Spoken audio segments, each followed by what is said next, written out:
كبرت كلمة تخرج من أفواههم إن يقولون إلا كذبا. الله، سورة جميلة جدا سورة الكهف.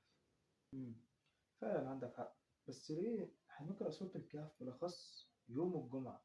ليه مش يوم الثلاث مثلا؟ النبي صلى الله عليه وسلم قال كده.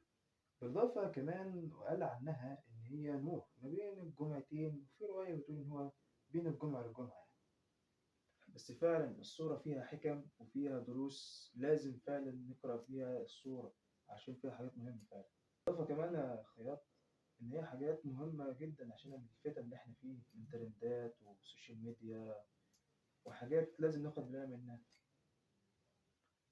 عندك حق يا مدارك، بس طبعا محتاج منك طلب صغير وانت عارفه والناس عارفاه، واللي هو تعمل لايك واشترك في القناة. وخلينا نحكي قصة أو إحنا ليه بنقرأ سورة الكهف. خلاص يا عمي، اعمل حلقة والناس هتعمل لك لايك وأنا كمان يا عم اللي هعمل لك لايك.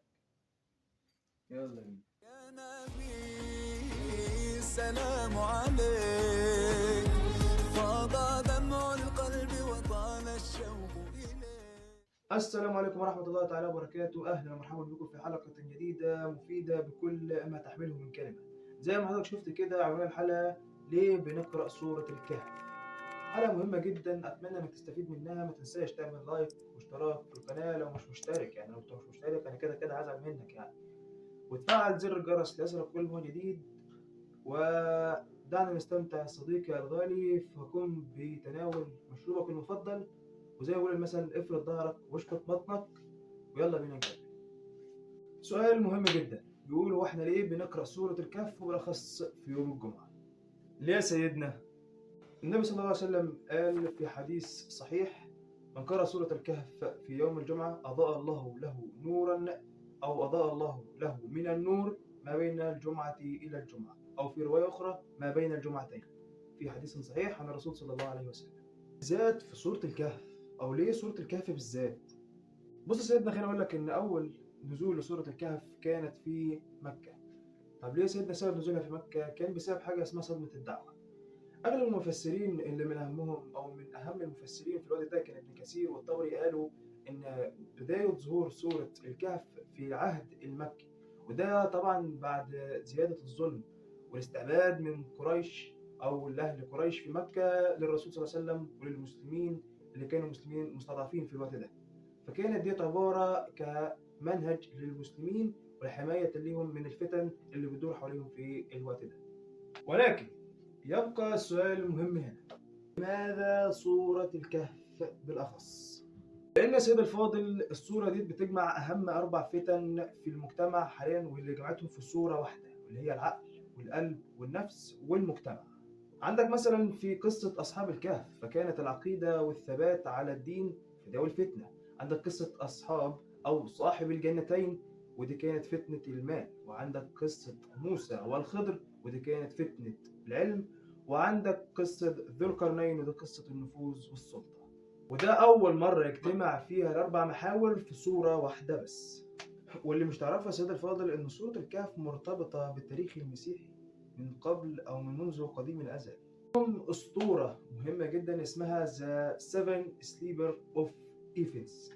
سيدنا قريبة جدا جدا من رواية أصحاب الكهف اللي ذكرت أصلا قبل التاريخ الإسلامي بمراحل وبقرون كتير، ولكن بيجي القرآن الكريم وبيعدل القصة ديت لأحداثها الحقيقية وبيعدلها للحق الظاهر. نخش على بعده واللي هو: ولكن ليه النبي صلى الله عليه وسلم قال من حفظ أول 10 آيات من سورة الكهف حفظ من فتنة المسيح الدجال؟ ليه بالأخص الدجال؟ مع إننا عارفين إن هو كده كده آتي في آخر الزمان. وخد بالك ملحوظة على هامش كده سيدنا إن مسيح الدجال ظهوره من علامات الساعة الكبرى. فدي نقطة. خش النقطة التانية واللي هي بتقول ليه المسيح الدجال؟ ليه المسيح الدجال هيجي ب4 فتن: أولهم المال، ثانيا السلطة، ثالثا العلم الزائف، ورابعا والأهم وهو التشتت في الدين.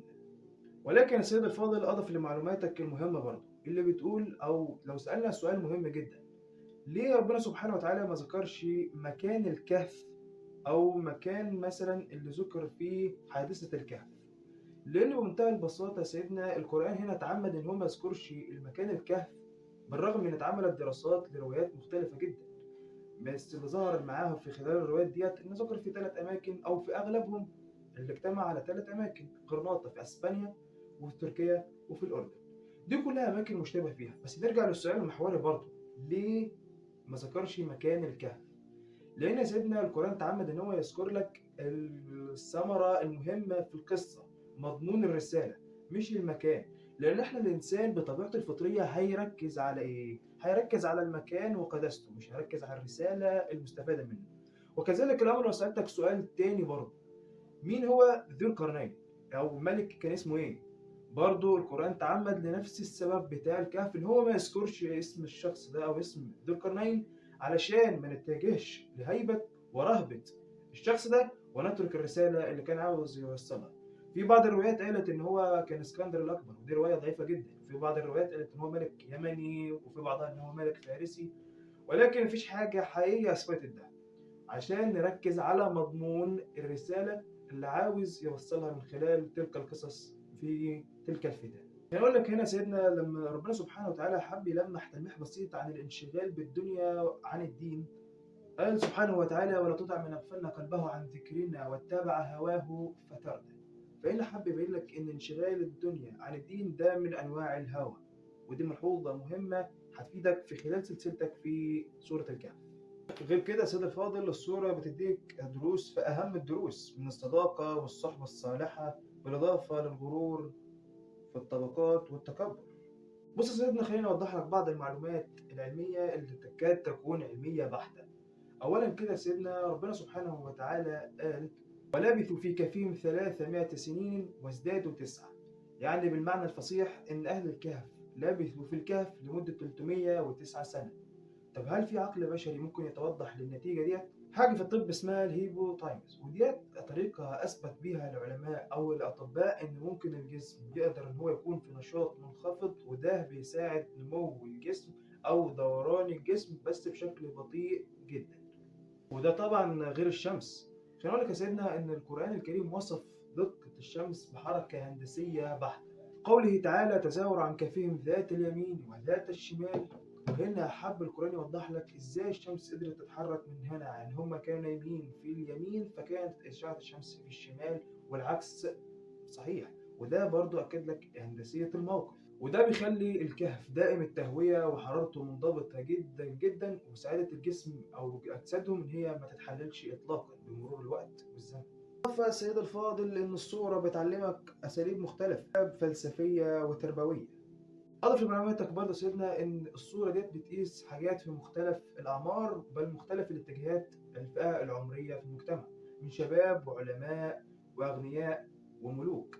والدليل في الشباب في أهل الكهف، والأغنياء لصاحب الجنة.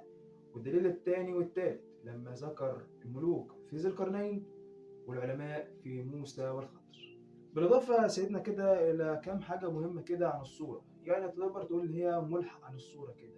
خلاصة الصورة: الصورة فيها أول 4 نماذج بشرية لن تتكرر على الإطلاق، فيها أكتر عدد آيات بيركز على الفتن المختلفة، بالإضافة إن فيها أول 10 آيات أو أول 10 آيات من الصورة فيها العقيدة الكاملة، بالإضافة إلى آخر 10 آيات في سورة الكهف فيها خلاصة الأخلاق كلها. أقول لك يا سيدي الفاضل إن سورة الكهف هتعمل إيه في حياتك لو واظبت عليها زي النبي ما قال من الجمعة للجمعة.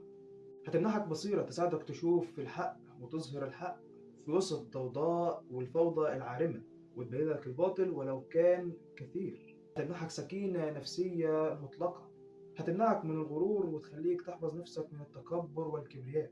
فكرك دايما إن الدنيا مش دايما لحد إطلاقا، بالإضافة إن هي هتقوي إيمانك وتخليك واثق من نفسك وعلى الثبات الديني الدائم. والأهم من ده كله يا سيدنا إن هي هتحميك من الشبهات، بالأخص إن إحنا أصبحنا في زمن زادت فيه الفتنة أضعاف مضاعفة، وبالأخص زمن السوشيال ميديا والذكاء الاصطناعي، حاجة بقت في منتهى الفتنة بما يقال يعني. بالإضافة يا سيدنا إن هي خليك تفكر صح وتعيد أمورك الدنيوية والتربوية. فدي حاجة في غاية التنتشر كده، لازم تركز في الصورة وقد إيه هي مهمة جدا جدا في حياتك كإنسان مسلم بيدور على الوقاية من الفتن ما ظهر منها وما بطن.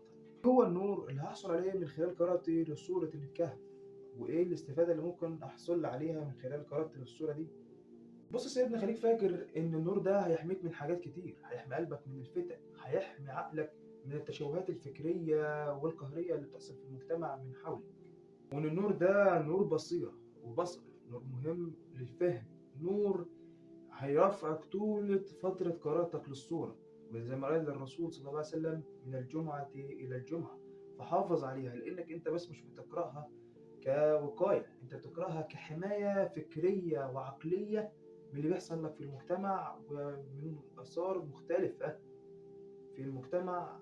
إضافة كمان هي بتزودك بالنور القدرة على التميز، وتميز الصح من الغلط والحق من الباطل. وعشان كده سيد الفاضل، خلينا اشرح لك واحكي لك كل قصة لوحدها شوية. عندك القصص المختلفة والأربع فتن، فيلا بينا احكي لك الأربع قصص المختلفة. أولا كده سيدنا، وخلينا أقول لك قصة أصحاب الكهف وهي فتنة الدين. مجموعة شباب عاشوا في زمن كله فساد وكله ظلم في ملك ظالم، بالإضافة كمان إن هم كانوا بيسجدوا لغير ربنا سبحانه وتعالى. لكن الشباب دول اختاروا ان هم يكونوا واثقين ويثبتوا على دينهم، ان هم يفروا دينهم لمكان يعرفوا يعبدوا فيه ربنا سبحانه وتعالى. كان شاء ربنا سبحانه وتعالى ان هم يهربوا بدينهم ويفروا بجلدهم الى الكهف المظلم، لكن نور ربنا سبحانه وتعالى انار لهم ذلك الكهف وقدروا ان هم يفروا بدينهم من الظلم والفساد اللي كانوا فيه. هنا يذكرنا قول ربنا سبحانه وتعالى: انهم فتية امنوا بربهم وزدناهم هدى. فربنا سبحانه وتعالى زودهم بالهدى على هداهم وإيمانا على إيمانهم، علشان يقيهم من الفتنة اللي وقعوا فيها. والحكمة هنا يا سيدنا إن أعظم فتنة على مر العصور أو على مر التاريخ هي فتنة الدين. أنت لو نجحت في فتنة الدين، إنك تمر من فتنة الدين ديت بسلام وبقلب سليم، فأنت ناجي من أي مصيبة أخرى أو من أي فتنة أخرى. فدي الحكمة المهمة في القصة بتاعت أصحاب الكهف. ثانيا، وده الأهم، قصة صاحب الجنتين، فتنة المال.